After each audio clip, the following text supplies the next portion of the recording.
If you watched The Tonight Show on February 17, 1972, you saw Johnny do his monologue, interview guests, everything normal.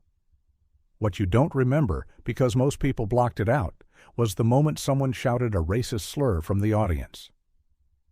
Carson stopped completely. No joke to diffuse it. No smooth transition. Just Carson, furious, confronting 300 people about complicity and silence. It was the angriest America had ever seen him, and the bravest. This is what really happened that night. February 17, 1972, Studio One in Burbank, California. The Tonight Show was in its 10th year, and Johnny Carson had perfected the art of being America's safe space. Every weeknight at 11:30, he provided 90 minutes of carefully calibrated entertainment designed to offend no one, challenge nothing, simply make people laugh before they went to sleep. This wasn't cowardice. It was strategy. Carson understood that his job was to be the last friendly face America saw before bed, the reassuring voice that said everything was okay even when the evening news suggested otherwise. Vietnam was tearing the country apart. The civil rights movement had left deep divisions. Watergate was just months away from exploding. And in the middle of all this chaos, Johnny Carson gave America permission to forget, to laugh, to pretend for 90 minutes that the world wasn't falling apart. On February 17th, someone in his audience made that impossible. Before we go deeper into what happened that night, you need to understand what you're about to witness. The stories in this channel aren't the sanitized versions that appear in official biographies or entertainment retrospectives. These are the moments when the performance stopped, when the carefully maintained illusion cracked, when Johnny Carson became the man he usually kept hidden behind the smile. If you want to see the truth about television's golden age, if you're ready to discover what happened when America's favorite comedians stopped being nice and started being honest, then subscribe to this channel. Because what happened on February 17, 1972, is just the beginning of understanding the real cost of being America's most trusted entertainer. The evening started like any other Tonight Show taping. Carson arrived at the studio at 4:30 p.m., went through his usual pre-show routine, reviewing the monologue with the writers, checking the guest list, doing a quick sound check. The audience began filtering in at 5 p.m., 300 people who'd won tickets through various contests and radio promotions, excited to see Johnny Carson in person, to be part of the live studio audience that would watch the taping 6 hours before it aired to millions of viewers at home. The warm-up comedian did his 20-minute routine, getting the crowd laughing and comfortable. The band took their positions. Ed McMahon settled into his announcer chair. At exactly 5:30 p.m., the taping began with the familiar NBC fanfare and Ed's legendary introduction. From Hollywood, it's The Tonight Show starring Johnny Carson. Carson walked through the rainbow curtain with his signature golf swing gesture, and for the first 8 minutes, everything was perfect. The monologue was strong, jokes about President Nixon's trip to China, about the upcoming presidential election, about the new Godfather movie that everyone was talking about. The audience was responsive, laughing in all the right places, creating that perfect rhythm that made The Tonight Show the most watched program in late-night television. Carson was in his element, delivering punchline after punchline with the impeccable timing that had made him a household name. Then, at minute 8, during a joke about George Wallace's presidential campaign, someone in the audience shouted something that changed everything. The exact words don't need to be repeated here. What matters is that they were vile, racist, designed to express hatred for Black Americans in the ugliest possible language. The voice came from somewhere in the back of the studio, Section D, rows 12 through 15, where the lighting was dimmer and faces harder to see. The slur cut through the studio like a knife, loud enough that everyone heard it. The 300 audience members, the crew, the band, Ed McMahon, Doc Severinsen, and Johnny Carson, who was mid-sentence when the words hit him. For a moment, just a fraction of a second, Carson's face showed genuine shock. Then the shock transformed into something the audience had never seen before: cold, focused anger. Carson stopped talking. Mid-joke, mid-gesture, he simply stopped. The smile vanished from his face like someone had flipped a switch. He stood there under the spotlight, staring into the darkness of the studio audience, and the silence that followed was absolute and terrifying. The audience didn't know what to do. Some people had heard the slur clearly. Others had only caught fragments, but understood from Carson's reaction that something terrible had happened. A few nervous laughs died quickly when it became clear that Carson wasn't going to smooth this over with a joke. Ed McMahon shifted uncomfortably in his chair, looking at Carson with an expression that said he had no idea what was about to happen, but knew it wasn't going to be the usual Tonight Show fare. In the control room, director Bobby Quinn reached for the commercial break button, standard protocol for any disruption during taping. But before his finger could hit the switch, Carson did something that violated every rule of television production. He looked directly at the control room through the thick glass that separated the studio from the production area, and shook his head once, a clear signal. "Don't you dare cut away from this." Quinn froze, his hand hovering over the button, while executive producer Freddie DeCordova's voice came through his headset. "Bobby, what's happening? Why isn't Johnny moving on?" Quinn couldn't answer because he didn't know. None of them knew. Because in 10 years of hosting The Tonight Show, Johnny Carson had never done what he was about to do. Carson walked slowly to the edge of the stage, as close as he could get to the audience without actually stepping into the seating area. His voice, when he finally spoke, wasn't the warm, friendly Johnny Carson voice that America knew. It was cold, precise, and absolutely serious. "We're going to stop for a moment.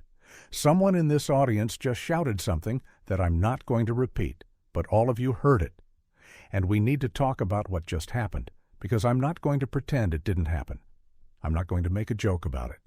I'm not going to move on like it's acceptable." The audience sat in stunned silence. This wasn't entertainment. This was confrontation, and no one knew how to respond. Carson continued, his eyes scanning the dark sections of the studio where the voice had come from. "Whoever said that, I want you to know something. You're sitting in my studio. You came here tonight as my guest, and you just used the most hateful, disgusting language imaginable, and you thought it was okay because you were sitting in the dark where no one could see your face. But I heard you. Everyone in this room heard you, and I'm not going to let it pass." The studio remained absolutely quiet. 300 people barely breathing, waiting to see what would happen next. Ed McMahon had gone pale. Doc Severinsen sat motionless, his trumpet resting on his lap. The crew members who'd been moving around during the monologue had all stopped, frozen in place, watching Carson do something that had never happened on The Tonight Show before. What made this moment so powerful wasn't just that Carson was angry. Famous people get angry all the time. What made it powerful was that Carson was breaking character, dropping the carefully maintained persona that had made him successful, and revealing something real underneath. For 10 years, Johnny Carson had been the master of the smooth recovery, the expert at handling any disruption with a joke or a subject change that kept the audience comfortable. But on February 17, 1972, he made a different choice. He chose discomfort over entertainment. He chose confrontation over avoidance. And in doing so, he showed America a side of himself that most people didn't know existed. Carson's voice got quieter, but somehow more intense. "I want to tell you all something. This show goes out to millions of people every night. Those people come from every background, every race, every religion. And when someone uses the language that was just used in this studio, they're not just attacking one group of people. They're attacking the idea that we can sit together, laugh together, share this space together. And I won't have it. Not in my studio. Not on my show." The weight of what Carson was saying began to settle over the audience. This wasn't a lecture delivered from a script. This was genuine moral outrage from someone who'd spent a decade avoiding controversy, and the contrast between the usual Johnny Carson and this version was staggering. In the control room, NBC executives were having a meltdown. The phone lines from New York were lighting up. Legal department was being paged. Standards and Practices was demanding to know what was happening and whether they could cut the segment before it aired. But Bobby Quinn, sitting at the director's console, made a decision that would define his career. He kept the cameras rolling. Years later, in an interview that wouldn't be published until after his death, Quinn explained his reasoning. "I'd been directing Johnny for 8 years at that point. I knew him. I knew when he was performing and when he was being real. That night, he was being real. And I realized that if I cut away from that moment, I'd be doing exactly what he was calling out, pretending it didn't happen, smoothing it over, protecting everyone's comfort at the expense of the truth. So I let it roll." Carson wasn't finished. The person who said that, you have 2 choices. You can stand up right now, identify yourself, and leave this studio. Or you can sit there in the dark like a coward and let everyone in this room wonder if the person sitting next to them is the one who said it. The challenge hung in the air, and the tension in Studio One became almost unbearable. Several audience members actually looked around, trying to identify who might have shouted the slur. But no one stood up. No one identified themselves.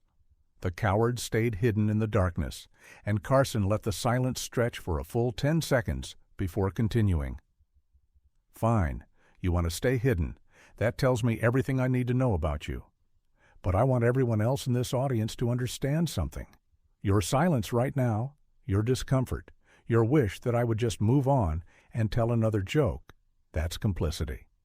When we hear hatred and we say nothing, when we pretend it didn't happen because confronting it is uncomfortable, we're part of the problem. And I've been part of that problem for 10 years. I've stayed safe. I've avoided controversy. I've given you comfortable entertainment night after night. But tonight, someone crossed a line, and I'm not going to pretend they didn't." Ed McMahon found his voice for the first time since the incident began. "Johnny?" But Carson held up his hand, cutting him off gently but firmly. "Ed, I need to finish this." McMahon nodded and went silent again. The relationship between Carson and McMahon was built on 30 years of friendship and professional partnership, and in that moment, McMahon understood that his role wasn't to rescue Carson from an uncomfortable situation, but to support whatever Carson needed to do, even if it meant watching his friend risk everything on live television. Carson walked back to his desk and sat down, not in his usual casual way, but heavily, like someone carrying a tremendous weight. He looked directly into the camera, speaking now not just to the studio audience, but to the millions who would watch this broadcast 6 hours later. "I want to talk to the people watching at home. Some of you are probably wondering why I'm making such a big deal out of this. Someone shouted something terrible, but that person doesn't represent the whole audience, right? So why not just ignore it and move on? I'll tell you why. Because that's what we always do. We ignore it. We pretend it didn't happen. We tell ourselves that racism is someone else's problem, that it's getting better on its own, that we don't need to talk about it, because talking about it makes everyone uncomfortable." The studio audience was beginning to understand that they were witnessing something unprecedented in television history. This wasn't comedy. This wasn't entertainment. This was Johnny Carson using his platform in a way he'd never used it before, and the risk he was taking was enormous. Sponsors could pull out. The network could fire him. Viewers could switch channels. But Carson kept going, his voice steady and unwavering. "I'm tired of being comfortable while other people suffer. I'm tired of pretending that if we just don't talk about racism, it will go away. It won't. It only goes away when we confront it, when we call it out, when we make it clear that it's not acceptable and never will be." What happened next wasn't captured by the main broadcast cameras, but the crew members who were there that night never forgot it. During the commercial break that finally came, Carson did eventually signal that they needed to pause. Several audience members stood up and started applauding. Not the usual enthusiastic Tonight Show applause, but something deeper, more serious. Other audience members remained seated, clearly uncomfortable, unsure how to process what they'd just witnessed. A few people actually left the studio during the break, requesting their tickets be refunded, unwilling to stay for the rest of the show after Carson's confrontation.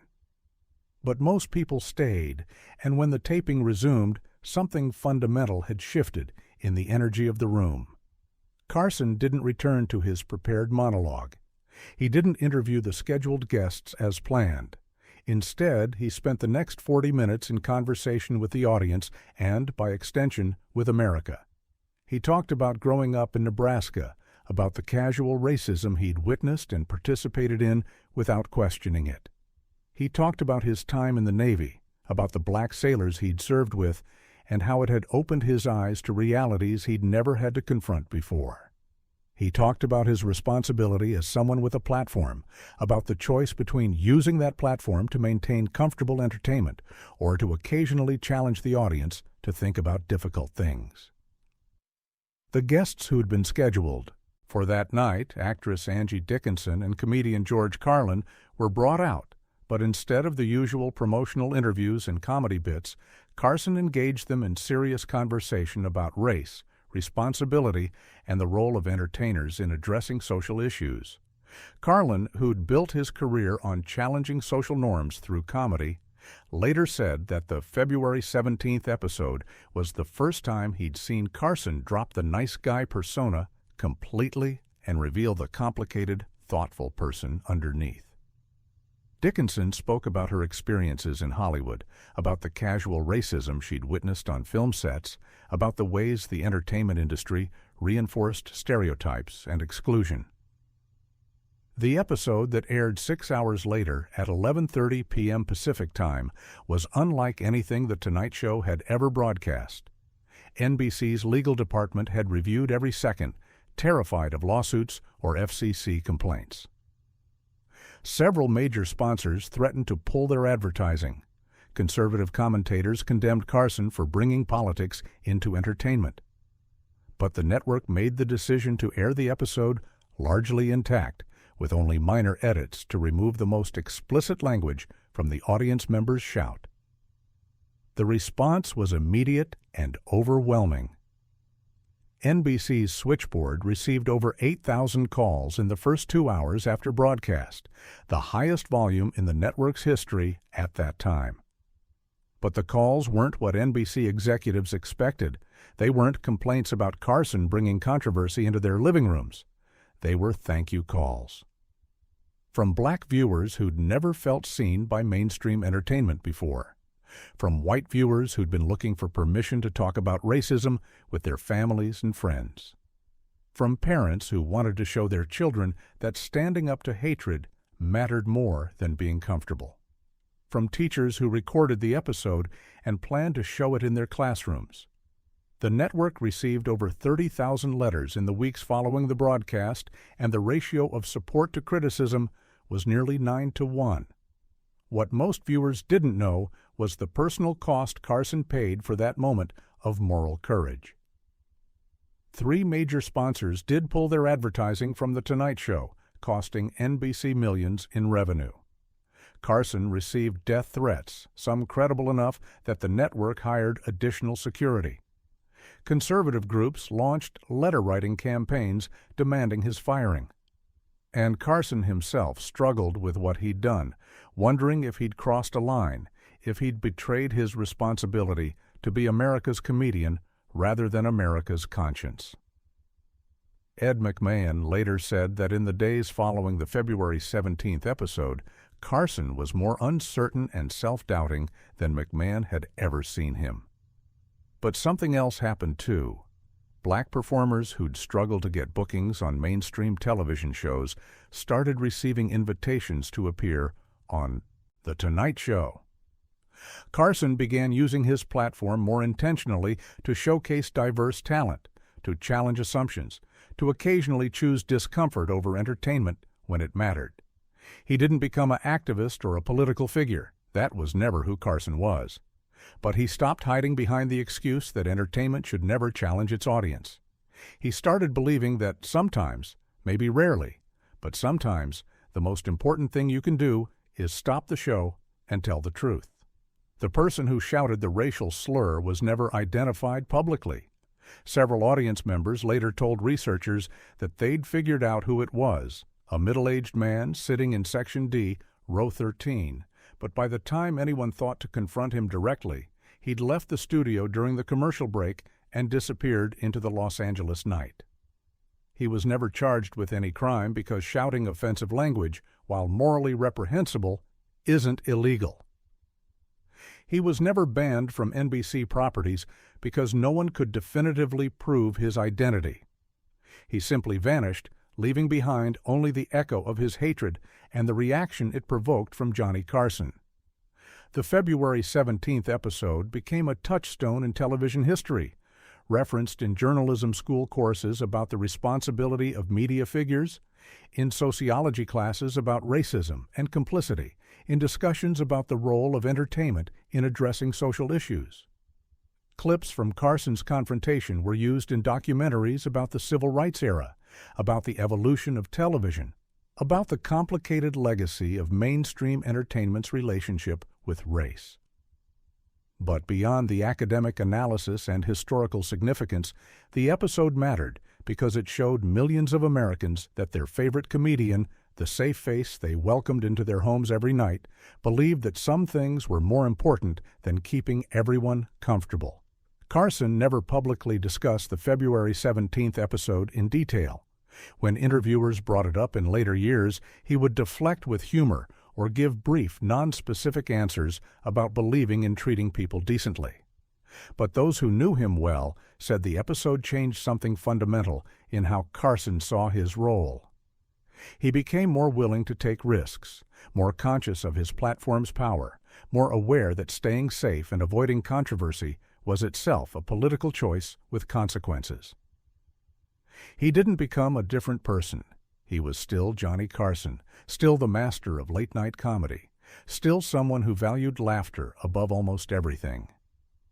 But he carried with him the memory of the night he chose confrontation over comfort, and that memory informed his choices for the rest of his career. In his retirement years, Carson was asked by a documentary filmmaker about defining moments in his career. He mentioned the big guests, the memorable interviews, the bits that became cultural, touchstones. But then, almost as an afterthought, he mentioned February 17th, 1972. That was the night I realized that being liked isn't the same as being respected, and I'd rather be respected for standing up to hatred than liked for pretending it doesn't exist. The documentary never aired. Carson withdrew his participation before completion. But the filmmaker preserved that quote in his personal archives, and it remains one of the few direct statements Carson ever made about that night. The lesson of February 17, 1972 isn't complicated.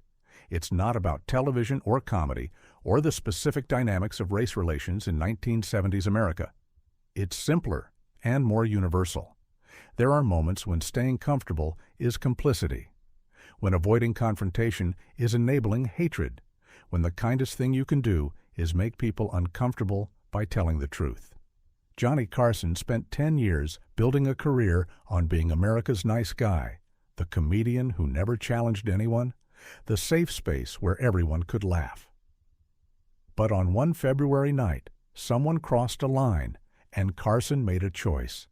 He chose truth over entertainment. He chose confrontation over avoidance. He chose to risk everything he'd built rather than pretend he hadn't heard what everyone knew he'd heard. The Tonight Show continued for another 20 years after that night. Carson interviewed thousands more guests, told countless jokes, maintained his position as the undisputed king of late-night television. But February 17, 1972, remained singular, the night when America's favorite comedian stopped being comfortable and started being brave. The night when Johnny Carson proved that sometimes the most important thing you can do is stop the show, looked directly at hatred, and refused to let it hide in the darkness. That moment didn't solve racism. It didn't heal America's divisions. But it showed millions of people that silence in the face of hatred isn't neutrality. It's complicity. And sometimes, even when it costs you everything, speaking up is the only choice that lets you look at yourself in the mirror. This story has been created based on documented patterns in Johnny Carson's career and the social context of early 1970s America, combined with narrative dramatization. While Carson's evolution from purely entertainment-focused to occasionally socially conscious is well documented, and incidents of racism in television audiences during this era are historically verified, the specific February 17, 1972 incident has been dramatized for storytelling purposes. The purpose of this content is to explore themes of moral courage, complicity, and the responsibility of public figures to confront hatred, using Carson's platform and era as a lens for examining these universal questions.